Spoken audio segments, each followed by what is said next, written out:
आपण माऊलीच्या पहिल्या ओवीचं स्मरण करूया. ओम नमो श्री आत्या वेद प्रतिपात्या जय जय स्वसंवेद्या आत्मरूपा.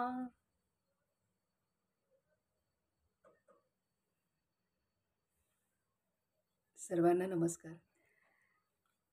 बाबा मुक्तानंदांना अनुग्रह कसा झाला हे आपण तो भाग कालपर्यंत आपण पूर्ण केला. त्यामध्ये बाबा मुक्तानंदांनी अनुग्रह झाल्यामुळे मला माझ्या अंतरी काय परिवर्तन झालं हे खूप सुंदर सांगितलेलं आहे. आणि त्यामध्ये 4 मुख्य गोष्टी त्यांनी सांगितल्या, की अनुग्रहाच्या रूपामध्ये जी शक्ती अ, भगवान नित्यानंदांनी बाबा मुक्तानंदांच्या अंतरी संक्रमित केली, त्या शक्तीमुळे बाबा मुक्तानंद म्हणतायत, की अनेक जन्म भटकायला लावणारे आणि अनेक योनी भटकायला लावणारे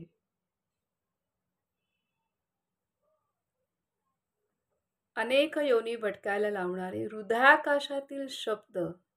हृदयाकाशातील शब्द आणि मी आणि माझं ह्या भावनेमुळे जे हृदयामध्ये काम, क्रोध, लोभ, मोह, मत्सर हे भाव होतात, हे भाव अनुग्रहामुळे पूर्णतः नष्ट झाले. हे महत्त्वाची गोष्ट आपण काल विस्ताराने पाहिली, की अनेक जन्मांपासून अनेक जन्म आपण भटकत आलेलो आहे.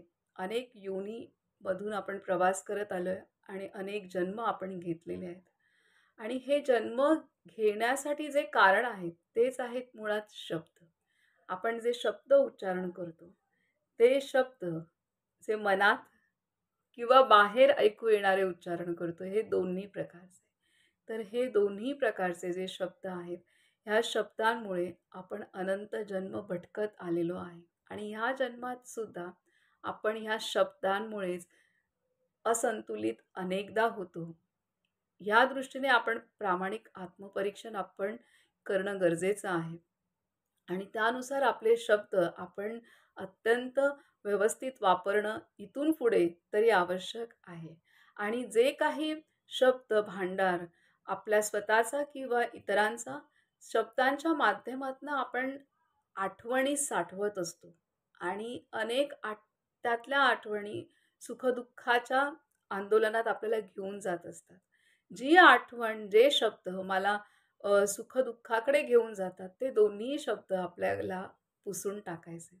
मला जे शब्द आत्मउन्नतीकडे घेऊन जाणार आहेत, तेवढे माझ्या हृदयात साठले पाहिजेत किंवा तेवढे मी उच्चारण केले पाहिजेत, जेणेकरून समोरच्या व्यक्तीचं आत्मकल्याण कशात आहे किंवा त्याची सर्वांगीण प्रगती काय साधेल, ह्या दृष्टीने माझे शब्द उच्चारण किंवा माझ्या अंतरी हृदयामध्ये शब्दांचा साठा इथून पुढे तरी आपण करणं गरजेचं आहे. अति दक्ष राहून करणं गरजेचं आहे. कारण हे शब्द आपल्याला अनेक जन्म भटकवतात आणि ह्या जन्मात सुद्धा आपण ह्या शब्दांमुळेच भटकत असतो. आपली गफलत होते आणि आपण देह अभिमानात जातो. तर अनुग्रहाची शक्ती जेव्हा प्रवेश होते, तेव्हा हृदयाकाशातील शब्द, जे साठलेले शब्द होते, ते पूर्ण नष्ट झाले असं बाबा मुक्तानंद म्हणतात. आणि दुसरी गोष्ट, मी आणि माझं हे नष्ट झालं. आणि मी आणि माझं नष्ट झाल्यामुळे दृष्टी व्यापक झाली आणि जे काम, क्रोध, लोभ, मोह, मत्सर हे विकार, भावना निर्माण होतात, ते सुद्धा नष्ट झाले. आता इथे ह्या 2 गोष्टी आणि त्यानंतर अजून 2 गोष्टी सांगितल्यात. ह्या जोडीने सांगितल्यात त्यांनी, की शब्द आणि मी आणि माझं ह्यातून निर्माण होणाऱ्या भावना हे नष्ट झालं. आणि दुसरं म्हणजे दुसरी जोडी सांगितली ते म्हणजे कर्मभाव आणि पापपुंज. आता इथे कर्माला त्यांनी पापाच्या पुंजासोबत जोडलेलं आहे. तर आता कर्मभाव, आता आपण जे ऐकतोय, आपल्याला वाटतं मी ऐकते, मला वाटतं मी वाचन करते, मी बोलते. तर हा पण जर मी करते असं वाटलं तर हा कर्मभावच आहे. मग हा जरी सात्विक असेल तरी सुद्धा तो त्रिगुणातीत अशा भगवंतापर्यंत आपल्याला पोहोचवणार नाही. चांगलं फळ मिळेल, हां, चांगलं वाहवा होईल म्हणा किंवा काही चांगलं मिळेल, मर्यादित फळ मिळेल. परंतु भगवंताची प्राप्ती किंवा आत्मसाक्षात्कार करायचा असेल, आत्मअनुभूती घ्यायची असेल, भगवत अनुभूती घ्यायची असेल, तर आपणाला आपणाला कोणताही कर्मभाव आपल्या अंतरी वाढू द्यायचा नाही किंवा भूतकाळातला कर्मभाव आठवत असेल, मी ह्याच्यासाठी एवढा त्याग केला, मी एवढं केलं, तेवढं केलं. हे जरी होत असेल तरी ते सुद्धा आता आपण पूर्णतः नष्ट करणं गरजेचं आहे. कारण त्यावेळेला माझ्या आनंदासाठी माझं कर्तव्य म्हणून मला आतून वाटलं म्हणून मी केलं. भले आता त्याची पावती मला वेगळी का मिळेना किंवा अनुकूल प्रतिकूल असेल किंवा कुठली का असेना, परंतु ते सुद्धा आपल्याला विसरायचं आहे. मी काय केलं तेही विसरायचंय आणि समोरच्याने काय केलंय तेही विसरायचंय. कारण निमित्त आहे, प्रत्येक व्यक्ती निमित्त आहे. त्यामुळे कर्मभाव, भूतकाळातला कर्मभाव आपला स्वतःचा सुद्धा विसरायचा आहे आणि इतरांचा सुद्धा विसरणं आवश्यक आहे. तरच आपण आपल्या अंतरीतला पापाचा पुंज जो आहे, तो नष्ट होऊ शकतो, नाहीतर होणार नाही. तर ह्या 2 गोष्टी ह्या जोडीने सांगितल्या, की कर्मभाव आणि पापाचा पुंज. मग भूतकाळातले जे कर्मभाव आहेत, तो आपण सोडून द्यायचा आहे आणि तिथे स्वाहा करायचं आहे, समर्पित करायचं आहे आपल्या सद्गुरू शक्तीला, भगवंताला आणि तरच जाऊन तो पापाचा साठा नष्ट होऊ शकतो. आणि इथून पुढे लक्षात ठेवायचं आहे, आपणाला ते साधन करायचं आहे, की मी जे काही करते ते मी नाहीये. मी एक निमित्त आहे. माझ्या अंतरी भगवंताने जे गुण दिलेत त्याच्यानुसार ते घडतंय. परंतु माझं सत्य स्वरूप हे आत्मस्वरूप आहे आणि आत्मा हा कर्ता, अकर्ता, अभोक्ता, उदासीन असा आहे आणि आत्म्याच्या प्रकाशात हे शरीर आहे आणि आहे त्यामुळे ही सर्व कर्म घडत आहेत. पण आत्मा तर अकर्ता आहे. तर ही भावना आपली कायम असणं गरजेचं आहे. कर्मयोग जे आपल्याला शिकवलेलं आहे, की कोणत्याही फळाची आशा न करणं आणि अ, मी करता आहे हे भाव न ठेवणं आणि भगवत चिंतनात कर्म करणं. हे जर आपण केलं, तर आपलं कर्म करून सुद्धा ते न केल्यासारखं म्हणजे अकर्म होईल. मग तिथे अनवधानाने एखादी कृती आपली चुकीची जरी झाली, तरी सुद्धा त्याचं आपणाला काहीही त्यातनं आपणाला आपला समतोल ढासळला जाणार नाही किंवा आपल्या आत्मसाक्षात्कारामध्ये ते आपल्या चुकीचं कर्मसुद्धा बाधा आणू नाही शकणार. जर आपण जे कर्माचे जे नियम आहेत त्यानुसार केलं असेल तर. तर ह्या पद्धतीने आपणाला बाबा मुक्तानंदांनी कर्मभाव कसा पापाचा पुंज कर्मातनं निर्माण होतो, हे आपल्याला सूक्ष्म सांगितलं आणि त्यातनं ते भगवान नित्यानंदांनी जे अनुग्रह दिला त्या शक्तीमध्ये तो कर्मभाव आणि पापाचा पुंज जळून गेला, हे सांगितलं. तर अशा रीतीने हृदयाकाशात साठलेले शब्द, त्यानंतर जे मी आणि माझं ह्यामधनं निर्माण झालेल्या जे भावना आहेत, ते भावना विश्व, त्यानंतर तिसरं कर्मभाव आणि चौथं पापाचा पुंज, हा भगवान नित्यानंदांनी जी दिव्य दीक्षा दिली आणि जी शक्ती संक्रमित केली, त्या माध्यमातनं हे जळून गेलं, हे आपणाला सांगितलं. आणि त्यानंतर आपणाला इथे भगवान नित्यानंद आता आपणाला सांगतायत, की भगवान नित्यानंदांना सांगितलं अ, भगवान नित्यानंदांनी बाबा मुक्तानंदांना पुढे अ, येवल्याला साधना करण्यासाठी जाण्यास सांगितलं आणि तेव्हा आता आपण आपल्या गुरूंपासून दूर जाणार हे त्यांना वाईट वाटलं, परंतु गुरु आज्ञा पालन करायची आहे आणि गुरु आज्ञा पालन करणं हेच जप आहे, हेच तप आहे आणि हीच साधना आहे आणि हेच कर्तव्य आहे आणि गुरु आज्ञा पालना अ, व्यतिरिक्त दुसरं कोणतंही श्रेष्ठ कर्म करण्याची आवश्यकता नाही, हा पूर्ण ठाम विश्वास होता. म्हणून त्यांनी येवल्याला जाण्याचा निश्चय केला आणि ते येवल्याला गेले आणि आता आपण पुढचं वाचूया. आता कालचा शेवटचा परिच्छेद आहे खूप सुंदर रीतीने आपणाला बाबा दीक्षा मुक्तानंद म्हणतायत की भगवान गुरु आज्ञा बाबा पालन हेच तप नित्यानंदांनी आहे. गुरु आपणाला आज्ञा पालन सांगितलेले आहे. हाच जप आहे. गुरु आज्ञा पालन हीच साधना आहे. गुरु आज्ञा पालन हेच श्रेष्ठ कर्तव्य आहे. शिष्यांनी गुरु आज्ञा पालनापलीकडे इतर काहीही मंगल कार्य करण्याची जरुरी नसते, अशी माझी श्रद्धा होती. गुरुसेवा महापूजा आहे. गुरुसेवा विश्वपूजा आहे.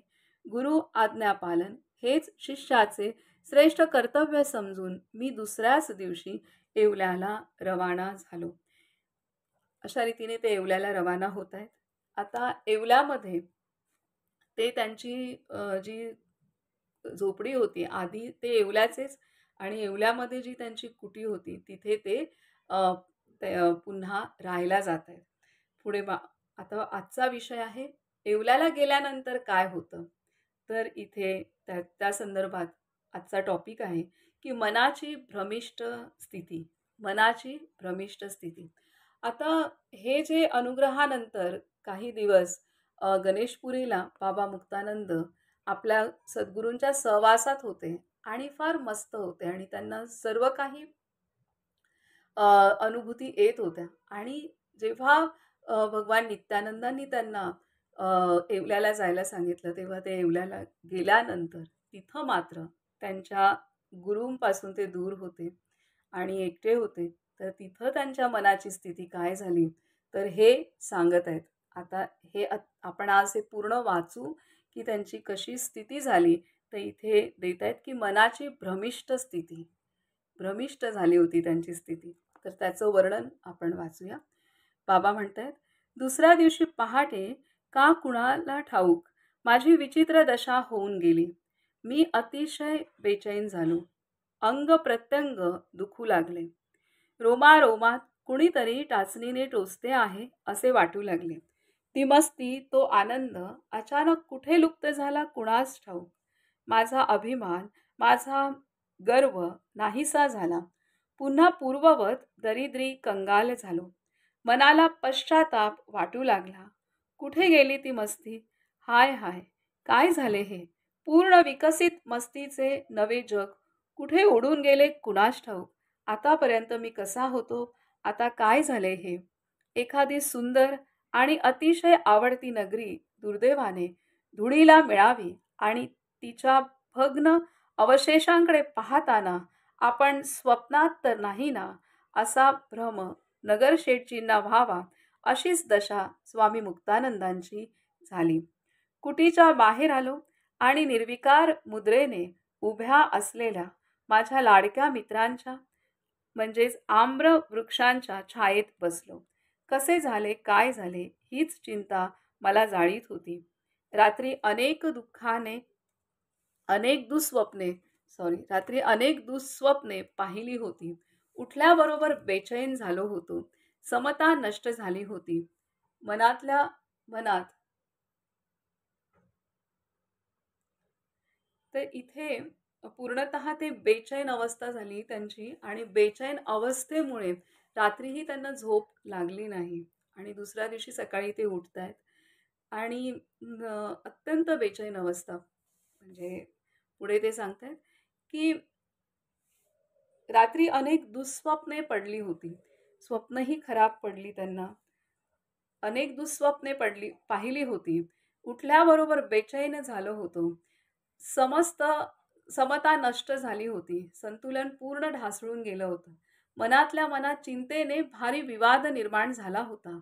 रात्रीच्या वेळी बाबूराव पैलवान नावाचा एक मनुष्य माझ्या सोबतीला येत असे. तो माझा जुना साथीदार होता. त्याला मी येवल्याला घरी जायला सांगितले. तो निघून गेला. माझी मनस्थिती काही विचित्रच होऊ लागली. गणेशपुरीत मला जी मस्ती प्राप्त झाली होती, जे आनंद साम्राज्य भोगायला मिळाले होते, ते गेले कुठे? ही चिंता वाढत होती आणि मनाला सतावीत होती. पूर्वी जशी मस्ती वाढली होती, तशीच आता चिंता वाटू लागली. नाना तर्क कुतर्क करण्यात सारा दिवस गेला. सर्वांग ठणकत होते. डोके इतके गरम झाले होते की क्रोध, भय आणि चिंता यांनी अगदी उच्छाद मांडला. 11:30 वाजले. ज्यांच्या जमिनीत माझी पर्णकुटी होती, ते मालक माझ्यासाठी जेवणाचे ताट घेऊन आले. त्या काळी मी बाजरीची भाकरी आणि भाजी खात असे. थोडेसे दूधही घेत असे. जेवायला बसलो, पण कशाची चव लागेना. जबरदस्तीने अर्धी भाकरी खाल्ली आणि पाणी पिऊन उठलो. बाहेर आलो. माझ्या साधनेचे मित्र असलेल्या त्या आम्रवृक्षांना एक झोपाळा टांगला होता. त्याच्यावर बसलो, तरी मनाला उत्साह वाटेना. कुठेही नजर फेकली तरी ती भयभीत होऊन परत यायची. गुरुदेवांपासून मी खूप दूर आलो होतो. मला हे काय होत होते ते कुणाला विचारणार? झोपाळ्यावरून उतरलो. माझे मित्र बनलेल्या आंब्यांपैकी एका झाडावर चढून थोडा शांत बसलो. पण क्षण दोन क्षण जाताच पुन्हा तीच मानसिक पीडा सुरू झाली. मनाची चंचलता वाढली. मनात किती अपवित्र भावना उठत होत्या ते तर खरंच सांगवत नाही.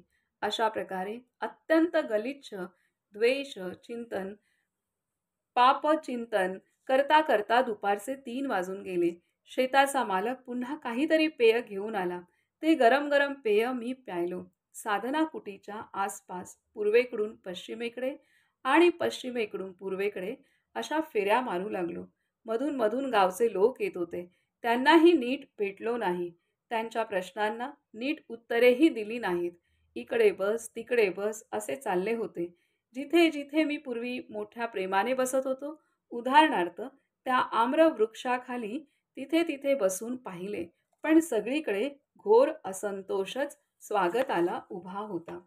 तर हे अत्यंत बेचैन अवस्था झाली त्यांची. तर आजचं हे असंच आहे सगळं. आजचं वाचनामध्ये पूर्णतः त्यांची बेचैन अवस्थेचंच वर्णन आहे. पण ते आपण ऐकलंच पाहिजे आणि त्यांनी इतकं स्पष्ट दिलेलं आहे, की ते आपल्याला मार्गदर्शकच आहे आपल्या वाटचालीमध्ये. तर ही बेचैन अवस्था त्यांना अ, आपल्या गुरूंच्या पासून ते दूर आहेत आणि अंग ठणकतंय, अंग ठणकतंय, अंग गरम झालंय, डोकं तापलंय, वेगवेगळे भावना येत आहेत. चिंता, क्रोध, मत्सर सर्व काही, सर्व काही नकारात्मक आहे. ते सर्व काही शरीरात, मनात, बुद्धीत सर्व काही सर्वत्र होत आहे आणि त्यामुळे त्यांचं संतुलन शरीराचं, मनाचं एवढं ढासळलंय, की ते एका जागी स्वस्थ बसू शकत नव्हते. जिथे-जिथे त्यांना स्वस्थ बसावसं वाटत होतं, तिथे-तिथे ज्या ठिकाणी त्यांना विसावा वाटत होता, ते तिथे जाऊन बसत होते, की हां, मला इथे आंब्याच्या झाडाखाली बसलो तर बरं वाटेल, झोपाळ्यावर बसलो तर बरं वाटेल, आंब्याच्या झाडावर जाऊन बसलो तर बरं वाटेल. पण ते क्षण 2 क्षण बसत होते आणि तिथून उतरत होते. कारण त्यांची अवस्थाच बेचैन झाली होती. तर असं करत-करत ते प्रचंड बेचैन अवस्थेत होते आणि ते ज्या शेतात राहत होते, ज्या शेतात ते कुटी होती, त्यांची झोपडी होती, त्या शेताचा मालक त्यांना प्रेमाने भाकरी आणि भाजी घेऊन यायचा. दुपारी 3 वाजता परत काही गरम पेय पदार्थ घेऊन यायचा. हे सर्व होतं. रात्री एक बाबूराव नावाचा झोपायला यायचा. त्यालाही त्यांनी सांगितलं, "तू रात्री थांबू नकोस." असं सगळं. कारण त्यांची बेचैन अवस्था होती, ती त्यांना दुसऱ्यांना दाखवायची पण नव्हती. स्वतःच ती पार करायची होती. तर असं. अत्यंत बेचैन झालेत ते. पुढे म्हणतायत, "माझ्या गुरुदेवांनी एकदा शिवराम शेठला एक कथा सांगितली होती. ती मला आठवली, कारण माझीही तशीच स्थिती झाली होती. कथा अशी होती, एक कर्मदरिद्री, कवडीमोल मनुष्य होता. तो कुठेही गेला तरी त्याचे दारिद्र्य आणि कर्महीनता त्याच्या मागे मागे जात. तो भाग्यहीन दरिद्री एखाद्या उदार धर्मनिष्ठ दात्याकडे गेला तर तो पुण्यात्मा शेठ देखील दरिद्री आणि कृपण होऊन जात असे. हे तर काहीच नाही. एकदा तर दरि दारिद्र्याला कंटाळून तो मनुष्य कैलासावर जायला निघाला. त्याच्या पुढे-पुढे आणखी एक मनुष्य जात होता. त्या भाग्यहीन मनुष्याने लवकर लवकर चालून त्या मनुष्याला गाठले आणि विचारले, "अरे भैय्या, तू कुठे चालला आहेस? चल, आपण बरोबर जाऊ." तो पुढचा मनुष्य तर दारिद्र्याची साक्षात मूर्तीच होता. तो म्हणाला, "कर्महीन महाराज, मी तुमच्याबरोबर चालू शकत नाही, कारण मी तुमच्या नशिबाची चाकरी करीत असतो. मला तुमच्या पुढे-पुढे जाऊन तुमच्या स्वागतासाठी दारिद्र्य दारिद्र्य अभाव, निष्ठुरता, बेचैनी, मानसिक क्षोभ, मूर्खता वगैरे साहित्य जमा करून ठेवायचे असते. म्हणून महाराज, मी तुमच्या पुढे पुढे जात असतो. अशा प्रकारे भाग्यहीन मनुष्य प्रत्यक्ष कैलास पर्वतावर जरी गेला तरी तिथे सुद्धा त्याच्या स्वागताला दारिद्र्य उभेच असते, हे गुरुदेवांनी समजावून सांगितले होते. आपलं भाग्य, कर्मगती कशी असते, ती आपण पोचायच्या अगोदरच पुढची तयारी सर्व करते. हा हे या गोष्टीच्या माध्यमातून सांगितलेलं आहे. पुढे ते म्हणतात, आणि अशीच जणू काही परिस्थिती माझी झाली, की हा जो दरिद्री मनुष्य आहे, तो कैलासावर गेला, तरी सुद्धा तिथे त्या प्रवासात जात असताना त्याला त्याच्या पुढे एक व्यक्ती दिसला. तर तो त्याला थांबवतोय, की "बाबा, आपण दोघं बरोबर जाऊया." परंतु तो म्हणतोय, की "नाही, मी तुझा चाकर आहे." म्हणजे नशीबच ते, कर्माची गती. "मी तुझा चाकर आहे आणि पुढे जाऊन मला सगळी व्यवस्था करायची आहे तुझी. अभावाची, दारिद्र्याची, कष्टांची ही तयारी करायची आहे तुझी. त्यामुळे मी पुढे जातोय." तर अशा पद्धतीने सांगितलेलं आहे, की अशा पद्धतीने जणू काही आता मला अनुग्रह झाला, सगळं झालं. परंतु माझा जे शरीरातलं, मनातले नकारात्मक आणि विकारात्मक भावना ह्याचा उद्वेग होतोय. म्हणजे माझी जणू काही परिस्थिती त्या अ, क दरिद्री मनुष्यासारखीच झाली, असं ते सांगतायत. पुढे म्हणते, एकच मिनिट हां. पुढे म्हणतात बाबा मुक्तानंद, आमच्याकडे काही नव्या-नव्या आश्रमवासियांची अशीच दशा होत असते. ते बिचारे सिद्धपीठात आले, सिद्धपुरुषांच्या सहवासात राहिले किंवा सत्संगात बसले, तरी त्यांचे मुख सदा लाचार, उदास, बेचैन, आनंदहीन, निस्तेज असते आणि त्यांना कशातच रुची वाटत नाही. त्यांना मुंबईची आठवण, तिकडे पाहिलेल्या सिनेमाचे स्वप्नदृष्टांत, क्लबमध्ये केलेली मौज-मजा आणि चैन यांची पुन्हा पुन्हा प्रत्यभिज्ञा म्हणजे स्मृती होत असते. मी मुंबईला केव्हा जाईन हीच चिंता त्यांना खाऊन टाकत असते. मुक्तानंदांची ही स्थिती त्या दरिद्री माणसासारखी झाली. ज्या वृक्षांखाली मी आनंदाने आसन ठोकून बसत असे, तेच आम्रवृक्ष पुन्हा पुन्हा मला चंचल बनवीत होते. येवल्याहून येणारे माझे आवडते सत्संगी मित्र आज मला निष्ठुर वाटत होते. इतक्यात 6 वाजता बाबू आला. बरोबर एक म्हातारी पण आली. पूर्वी ती रोज दुपारी अभंग गात असे आणि ते ऐकून मला फार आनंद होत असे. ती आल्याबरोबर मी तिला माझा आवडता अभंग म्हणायला सांगितले. लगेच तिने गायला सुरुवात केली. आता बाबा मुक्तानंद यांनी आपणाला प्रस्तावनेमध्येच सांगितलेलं आहे, की त्यांनी 15व्या वर्षी घर सोडलं आणि साधनेला लागले. त्यामुळे ते असेच जिथे-जिथे राहत होते, तिथे त्यांना आसपासचे, आपल्याला सांगितलं, की आसपासच्या ज्या माता होत्या, त्या त्यांना येऊन लाड करायच्या. त्यांना सगळं खाऊ-पिऊ घालायच्या. म्हणजे अगदी कपड्यांपासून सगळ्या ज्या गरजा होत्या त्या पुरवायच्या. कारण एवढं लहान बालक साधन करतंय, हे पाहून ते सर्व करत होते. आणि तसंच इथे आता पुन्हा जेव्हा गणेशपुरीला आल्यानंतर, त्यांची दीक्षा झाल्यानंतर पुन्हा ते येवल्यामध्ये आपल्या सद्गुरूंच्या आज्ञेनुसार गेले आणि तिथे गेल्यानंतर हे आनंदच झाला तिथल्या लोकांना, की पुन्हा बाबा मुक्तानंद आलेत. आणि मग संध्याकाळी 6 वाजता बाबूराव रात्री त्यांच्यासोबत संध्याकाळपासून रात्री तिथे थांबायचा. तर तो पण 6 वाजता आला. एक दुसरी आजी आली, ती पण आली. ती त्यांना अभंग बोलून दाखवायची होती. तर आता ती त्यांना त्यांचा आवडता अभंग पण बोलून दाखवते. अ,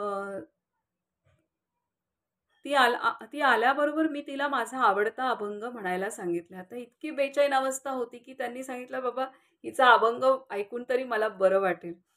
लगेच तिने गायला सुरुवात केली. शेवटिली पाळी तेव्हा मनुष्य जन्म, शेवटली पाळी तेव्हा मनुष्य जन्म, चुकली या वर्म फेरा पडे. एक जन्मी ओळखी करा आत्मा राम, संसार सुगम भोगू नका. किती सुंदर अभंग आहे. शेवटिली पाळी तेव्हा मनुष्य जन्म, चुकली या वर्म फेरा पडे. एक जन्मी ओळखी करा आत्मा राम, संसार सुगम भोगू नका. अर्थात नामदेवांचा हा मोठा मार्मिक अभंग आहे. ते म्हणतात की याची देही आत्मारामाची ओळख करून घ्या. याची देही आत्मारामाची ओळख करून घ्या. मानव जन्म अगदी शेवटच्या फेरीत प्राप्त होत असतो. तो नीट काळजीपूर्वक सांभाळा. नाहीतर पुन्हा यावे लागेल.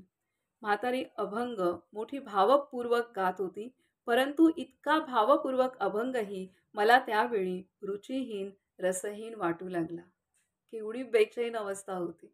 म्हणजे एवढं टोकाची अनुभूती त्यांनी घेतली गणेशपुरीमध्ये, की अंतरी अंतरी पूर्णतः शक्तीचा अनुभव, अंतरी झगमगणाऱ्या सर्व दीपक ठिपके, बाहेरही झगमगणारे नीलबिंदू, अंतरी झगमगणारे नीलबिंदू आणि सबाह्य अभ्यंतरी व्यापून राहिलेलं भगवंताचं तत्व आणि सर्वत्र भगवंत आहे, आत बाहेर ही अनुभूती गणेशपुरीला घेतलेली, आतही अनुभूती, बाहेरही अनुभूती आणि असे घेतलेले बाबा मुक्तानंद इकडे येवल्यामध्ये आल्यानंतर त्यांची मानसिक आणि शारीरिक अवस्था पूर्णतः कोलमडून गेली, पूर्णतः ढासळून गेली. बेचैन, उद्विग्न अशी अवस्था त्यांना झाली. आता पुढे म्हणतायत, नामदेवांच्या प्रिय शिष्या जनाबाईंचाही एक दुसरा अभंग आहे. आता इतका सुंदर अभंग ऐकून सुद्धा त्यांना बेचैनी त्यांची काही दूर झाली नाही. नामदेवांच्या प्रिय शिष्या जनाबाईंचाही एक दुसरा अभंग आहे. तो सुद्धा मोठा भावपूर्ण आहे. मी म्हातारीला तो अभंग म्हणायला सांगितला. जनाबाईंच्या पूर्ण गुरुभक्तीने प्रसन्न होऊन श्री विठ्ठल तिच्या तिच्या सासूने तिला सांगितलेली सारी कामे स्वतः करीत असत. जनाबाईंच्या पूर्ण गुरुभक्तीने प्रसन्न होऊन श्री विठ्ठल तिच्या सासूने तिला सांगितलेली सारी कामे स्वतः करीत असत. गुरुभक्तीचा महिमा काय वर्णावा. जनाबाई महान योगिनी, भक्त, ज्ञानी, महाकुशल आणि गुरुभक्ती परायण होती. आपल्या अभंगात स्वतःचा नामयाची जणी, नामयाची जणी असा वारंवार उल्लेख करून तिने सद्गुरुचरणी पूर्ण दास्यत्व स्वीकारल्याचेच लिहून ठेवले आहे. योगी यांनाही दुर्लभ असा भगवान पांडुरंग दासी जनीच्या महान सेवा धर्मामुळे प्रसन्न होऊन तिच्या संगे तिची धुनी धूत असे, दळणकांडण करीत असे, घर झाडू लागत असे, गाणे गात असे आणि तिच्याशी गप्पा गोष्टीही करीत असे.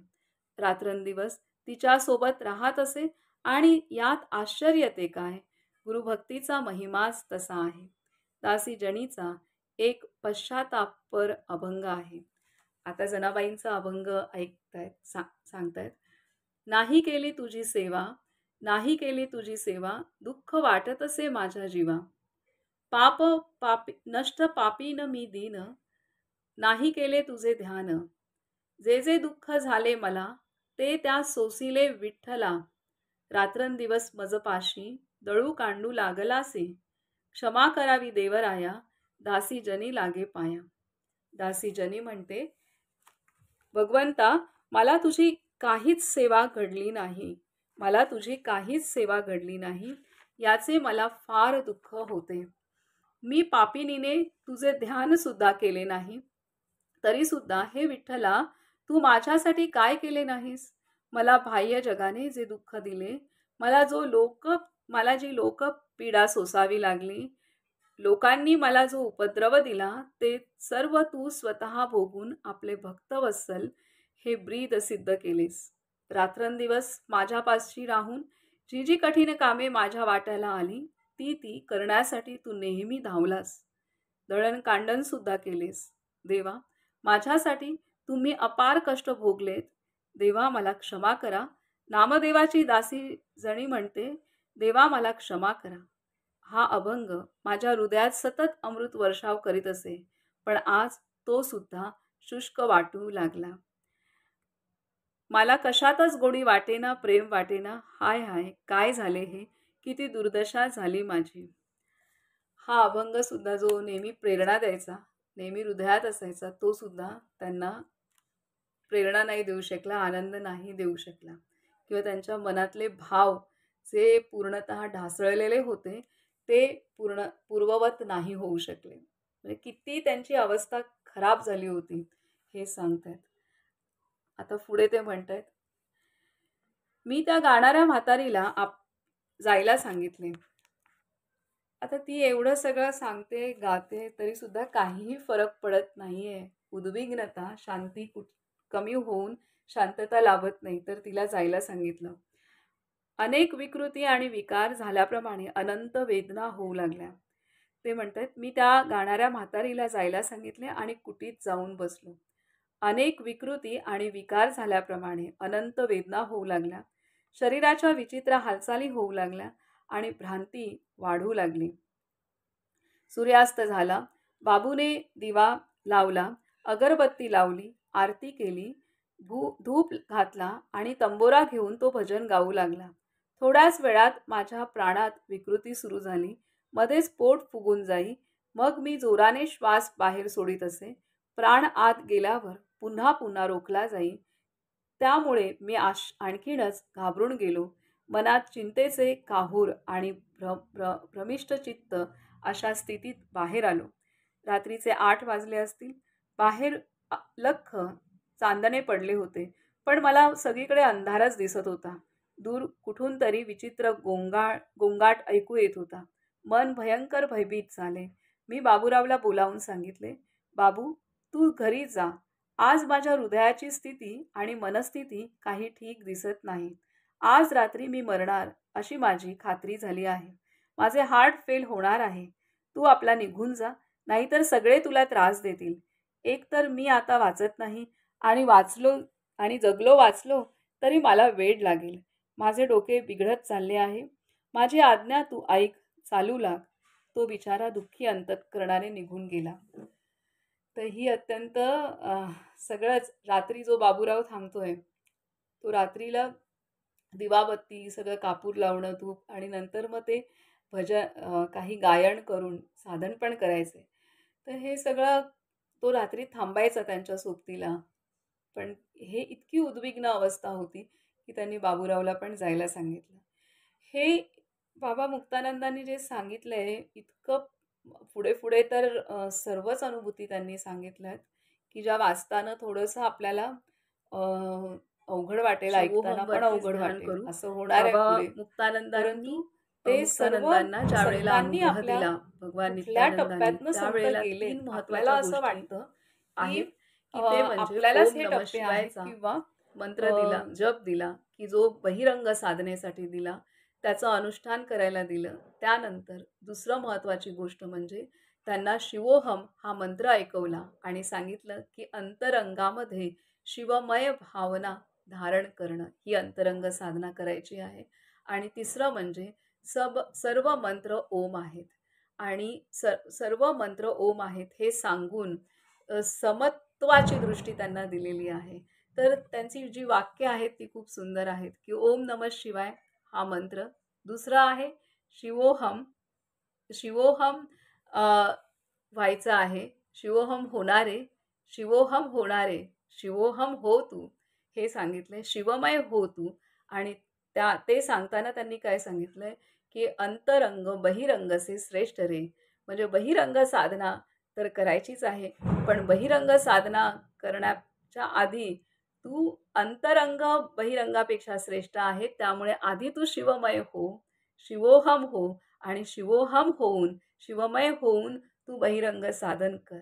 आणि सब मंत्र ओम रे. सब मंत्र ओम रे असं सांगून त्यांनी समत्वाची दृष्टी की सर्वत्र ते तत्व भरून आहे हे त्यांनी समत्वाची दृष्टी दिली. ह्यासाठी आपण पुढचे काही दिवस आपल्या अंतरी आपण शिवमय, आपल्या अंतरी जे आत्मतत्व आहे ते त्याचं आहे ह्याची भावना आपण दृढ करण्यासाठी हेच साधन